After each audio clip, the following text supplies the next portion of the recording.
few years ago, the summer after I graduated from high school. Me and a few friends all met up at a carnival at a nearby city. It was a pretty popular event. It happened every year with all the normal games and rides you would expect.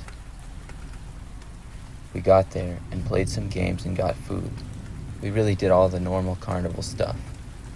We stayed there until night and then started to head back. We went back towards the entrance of the carnival and all said bye to each other.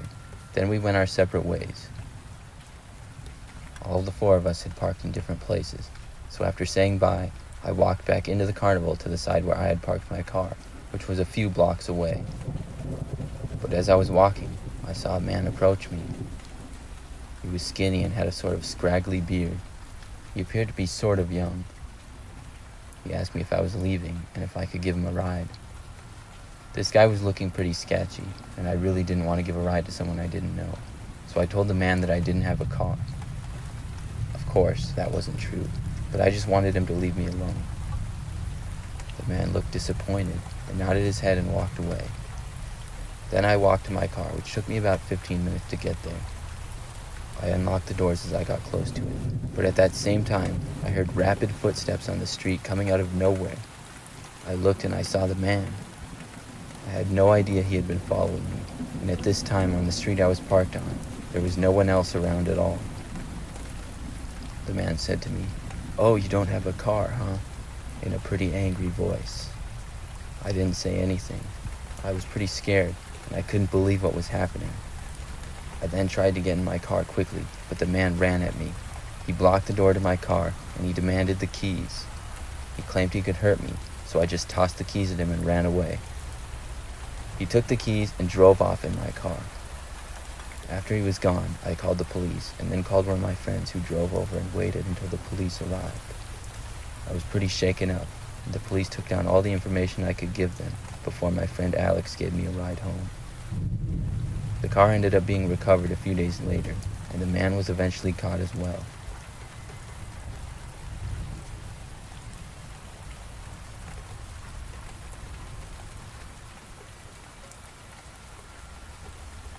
This story took place about 15 years ago when I was a little kid.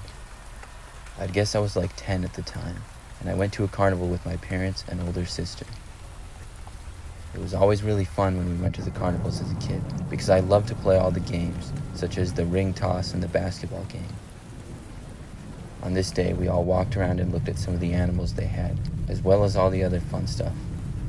Once it got to be nighttime, my parents bought me a bunch of tickets that were used to play the carnival games. My parents and sister had to use the bathroom, but I didn't, so I waited outside for them. It was next to the area where the games were played, and I was really impatient, so I thought I would just play one while I waited. I walked over to the game on the end, which was where you try to throw a football at different targets. Nobody was really playing the game, and the guy who worked at it called me over. I gave him my tickets and then played the game. As it turns out, I ended up winning a small prize. The game was pretty easy. The man congratulated me, but said unfortunately they had run out of prizes. This really bummed me out, because I was all about winning prizes no matter what it was. And whenever I would win, I would think of it as a big trophy. The man told me they had some more prizes in the back, so I should follow him. Without even giving it a second thought, I went with him. We walked behind the game booth that was set up, and into a gravel parking lot where there were lots of trucks and several RVs scattered around as well. The man led me to a white van and opened up the back seat. Then he motioned with his hand for me to go in. I can't believe how dumb I was looking back, but the only thought on my mind at the time was that I really wanted to get my prize. When I got to the van, I did see a pile of stuffed animals, so I went in and began looking at them. I noticed the man start to walk in front of the doorway and block it, but just at that time, I started to hear my mom's voice yelling off in the distance. The man sprinted to the front seat of the vehicle, and I jumped out the side door. My mom was running to me and yelling at me to go to her, and I got out and ran as fast as I could. The man started the engine to the van and began driving away as I was running. I saw my mom, followed by my dad and sister, running towards me. The man in the van drove away, and I got a lecture about walking away from my parents as my dad called the police and started asking the other people running the carnival games who that man was. After a long night, We found out the man didn't actually work for the carnival, and he had set up the game without permission on the end. Somehow it had gone unnoticed to that point, probably because it was just the first day of the carnival. I didn't get a license plate or anything from the van, but I gave the description as best as I could. I don't know to this day if he was ever caught.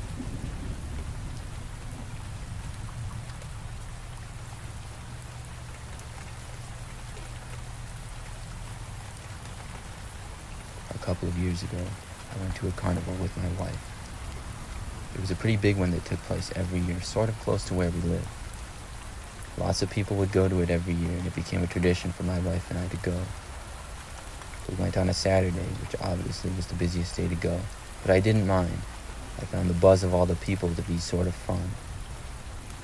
I remember walking through the large crowd of people with my wife, and it was the really creepy-looking clown walking among the people. I didn't think anything of it other than it looked creepy because it was a clown at a carnival and seemed really normal to me. Later in the day, a few hours later, I noticed the same clown once again walking, but from then on, I didn't see it. It was a fun day with my wife, and we stayed there until about 10 p.m. Then things started to get quieter, and we both got tired and decided to head back home. We made the walk back to our car that was parked in the parking lot a couple of blocks away. As we walked down the road outside the carnival, though, we noticed someone behind us. I looked and saw it was the clown walking down the street. This was the first time that I had found it strange at all. I mentioned to my wife, and she looked over and saw the clown as well.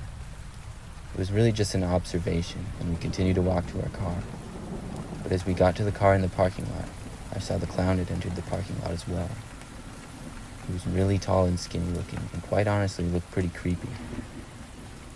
Us and the clown were the only people in the parking lot at the time, and as my wife and I got into our car, the clown began waving at us frantically. Then he started running towards us. I quickly started the engine and began to drive away. The clown then ran to a car that was a little bit away from ours and got inside of it. He then began to follow us as we drove away. I couldn't imagine why a man dressed as a clown had begun to follow us in his car, but whatever reason it may have been, it had us pretty spooked. I drove down the street with him behind me, and I could see that the way the clown was driving was somewhat reckless. His car was a beater, and he was swerving all around the road, and on a few occasions seemed as though he was going to pass us, only to fall back behind. Every turn that we made, he would make as well. I was driving home, but I wasn't going to go all the way back home if the clown was going to follow us the entire way. He continued to swerve all around and changed his speeds until I suddenly saw flashing police lights behind us. The clown pulled to the side of the road, and the police did as well. It was a great relief to see, and my wife and I were able to make it home safely. I really don't know what that guy's deal was, and it's kind of been a mystery to my wife and I ever since.